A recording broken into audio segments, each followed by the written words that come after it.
जयंती मंगला काली भद्रकाली कपालिनी दुर्गा क्षमा शिवा धात्री स्वाहा स्वधा नमोस्तुते। जय त्वं देवी चामुंडे जय भूतार्तिहारिणी जय सर्वगते देवी कालरात्रि नमोस्तुते। जय महाकाल। आद्यकाली शक्ति साधना केंद्र में आपका स्वागत है। आज का हमारा विषय है महाकाली साधना।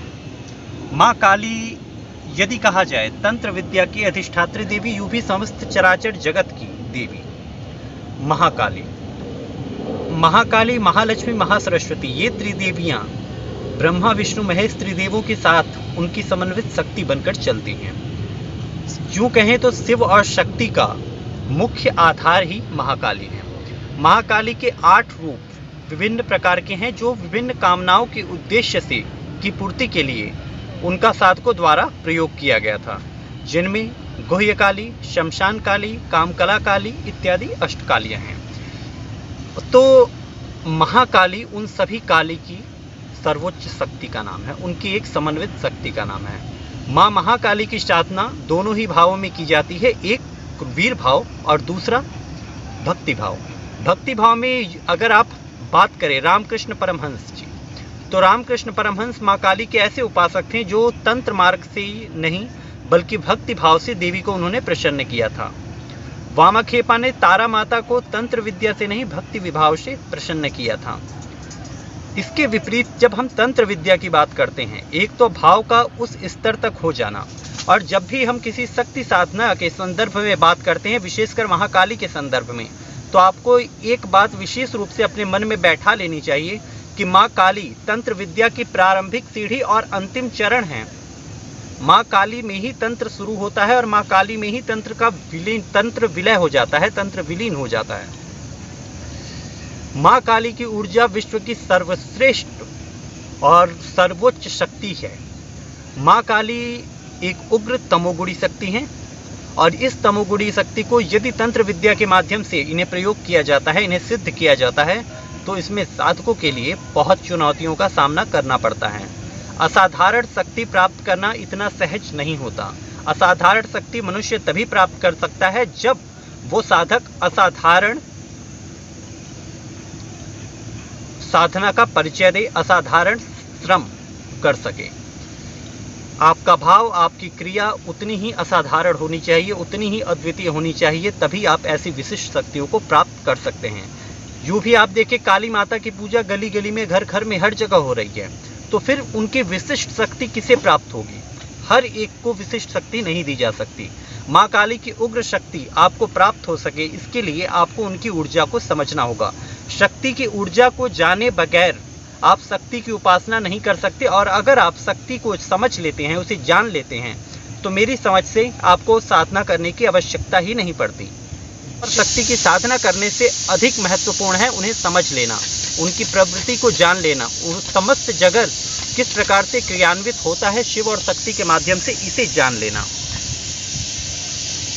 माँ काली के संदर्भ में अगर हम देखें, मार्कंडेय ऋषि भगवान शिव के भक्त थे, किंतु उनकी समस्त रचनाएं, ज़्यादातर रचनाएं, समस्त तो कहना गलत होगा, किंतु उनकी ज़्यादातर रचनाएं देवी के ऊपर लिखी गई हैं। दुर्गा सप्तशती देवी पुराण मार्कंडेय ऋषि ने लिखा है। दूसरी बात कि आदि गुरु शंकराचार्य ने देवापराध क्षमापन स्तोत्र में एक श्लोक कहा है, कपाली भूतेश भस्ति जगदीशैक पदवी भवानी तत्पाणि ग्रहण परिपाटी फलमिदम। कपाली भूतेश भजती जगदीशैक पदवी भवानी तत्पाणि ग्रहण परिपाटी फलमिदम। अर्थात कि भगवान शिव को यदि कपाली को जगदीश्वर की संज्ञा दी गई है, यदि कपाली भगवान शिव को जगदीश्वर कहा जाता है, तो ये आपके साथ उनके पाणी ग्रहण का ही प्रभाव है। यानी यदि शिव के साथ शक्ति नहीं होती तो संभवतः शिव को जगदीश्वर की संज्ञा, जगदीश्वर का पद नहीं प्राप्त हो पाता। ये महत्व है महाकाली का।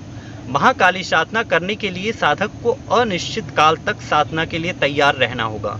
एक निश्चित काल अवधि, देखिए साधना जब हम करते हैं तो साधना में ये सब कुछ एक व्यवस्थित ढंग से होता है, क्योंकि तंत्र का अर्थ ही है जहाँ पूरी व्यवस्था बनी हो।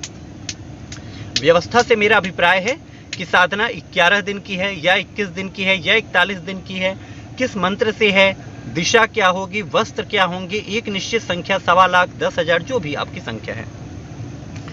किंतु महाकाली की साधना क्रमशः करने वाली और अपने इष्ट रूप में स्वीकार करके की जाने वाली साधना होनी चाहिए।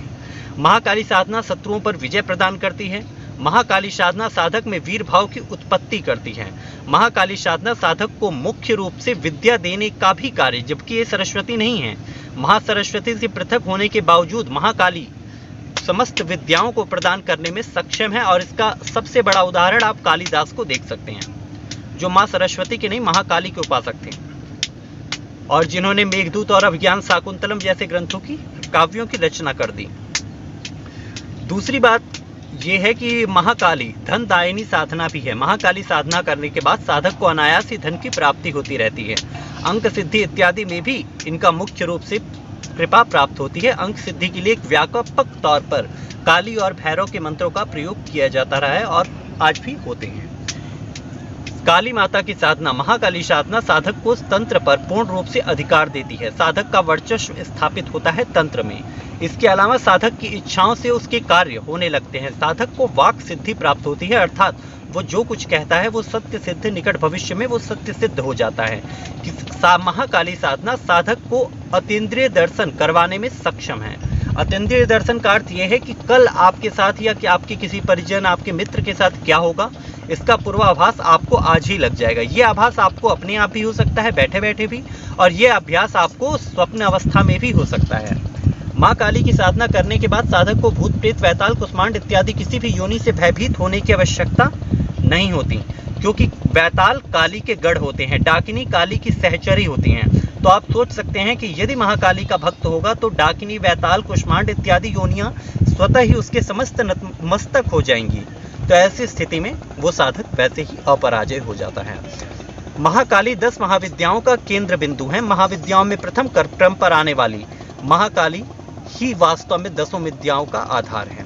जब तक साधक महाकाली की साधना नहीं कर लेता, श्री विद्या हो या काली कुल की विद्याएं, उसे महाविद्याओं की साधना में कभी भी महारत प्राप्त नहीं हो सकता, क्योंकि महाकाली ही महाविद्याओं का प्रारंभ है। अब महाकाली के शक्तियां अनेक बीजों में भी क्रियान्वयन करती है, जैसे कि क्लिम बीज, क्रिम बीज, लेकिन क्लिंग बीज, क्रिंग बीज। तो इन बीजों के हिसाब से महाकाली विविध स्वरूपों में साधक के समक्ष अपनी शक्ति का प्रदर्शन करती हैं, अपनी शक्ति प्रदर्शित करती हैं। महाकाली के दर्शन या इनका साक्षात्कार ये कोई सहज बात नहीं है। ऐसा नहीं कहा जा सकता कि महाकाली को शीघ्र ही प्रत्यक्ष किया जा सकता है, जैसा कि मैं कहूँ कि 3 दिन की साधना से आपको महाकाली के दर्शन हो जाएंगे, ऐसा नहीं है। जहाँ तक मैं मानता हूँ ऐसा संभव नहीं है, क्योंकि ये उस स्तर की शक्ति हैं, यदि ये सिद्ध हो गई तो करीब करीब समस्त विश्व पर आपका अधिकार सिद्ध होने लगेगा। राजाओं द्वारा और डाकुओं के द्वारा भी महाकाली की पूजा विशेष रूप से की जाती थी। आपने सुना होगा कि डाकू लोग पहले माँ काली को बलि देते थे, तब वो चोरी करने किसी गांव में प्रवेश करते थे। वहाँ कोई बगलामुखी धूमावती को बलि क्यों नहीं देता था कोई डाकू? क्योंकि महाकाली एक ऐसी ऊर्जा शक्ति का नाम है जो समस्त प्रकार के कार्यों को कर देती हैं, फिर वो कार्य कुछ भी हो, वशीकरण हो, मारण हो, धन लाभ हो, समस्त प्रकार के कार्यों से सक्षम। समझदार लोगों के लिए सारा काफी है। लेकिन महाकाली की मूल शक्ति भैरव है। जब तक भैरव की कृपा प्राप्त नहीं होती किसी भी महाविद्या की, यूं भी आप किसी भी महाविद्या की बात कर लें, तो जब तक आप भैरव साधना नहीं कर लेते, भैरव तत्व आप में जागृत नहीं हो जाता, तब तक महाकाली की साधना में आपको सफलता प्राप्त नहीं हो सकती। शैव मत को मानने वाले लोग, शाक्त मत को मानने वाले लोग, वो शिव को अपना इष्ट मानता हो या महाकाली को अपना इष्ट मानता हो या काल भैरव को इष्ट मानता हो, वो जो व्यक्ति प्रेत विद्या, शमशान साधनाओं में रुचि रखते हों, जो व्यक्ति वैताल, कुष्मांड इत्यादि योनियों को सिद्ध करना चाहते हैं, उन लोगों के लिए सर्वप्रथम महाकाली साधना अवश्य कर लेनी चाहिए। क्योंकि इस साधना को करने के उपरांत आप शमशान में भय रहित होकर अपनी साधना कर सकते हैं, अपनी क्रिया का क्रियान्वयन कर सकते हैं। महाकाली की साधना 100 पीठ और श्यामा पीठ तक जाती है। ये सिर्फ शमशान पीठ तक की जाने वाली साधना नहीं है। महाकाली की उग्र शक्ति प्राप्त करने के लिए आपको 100 पीठ और शमशान श्यामा पीठ, जिसे कौल तंत्र इत्यादि का नाम, जिसे कौल तंत्र कहा गया है, तो आप श्यामा पीठ तक आप इनकी साधना कर सकते हैं। पति पत्नी यदि साथ में इस साधना को करें, मांत्रिक जाप करें, तो इसका प्रभाव कई गुना अधिक बढ़ सकता है। क्योंकि जब शिव और शक्ति की ऊर्जा का समन्वय होगा तो वहाँ एक विशिष्ट तीसरी ऊर्जा जन्म लेगी। यही महाकाली की मूल आधारभूत शक्ति है, जो भैरव के साथ संयोजित होके, आप यहाँ भैरव को, क्योंकि कहा गया है भैरव पूर्णस्य शंकर, भैरव ही पूर्ण रूप से शिव है। तो जब काली और शिव या काली और भैरव साथ में चलेंगे तभी इनकी ऊर्जा मुख्य रूप से प्रभावशाली सिद्ध होगी।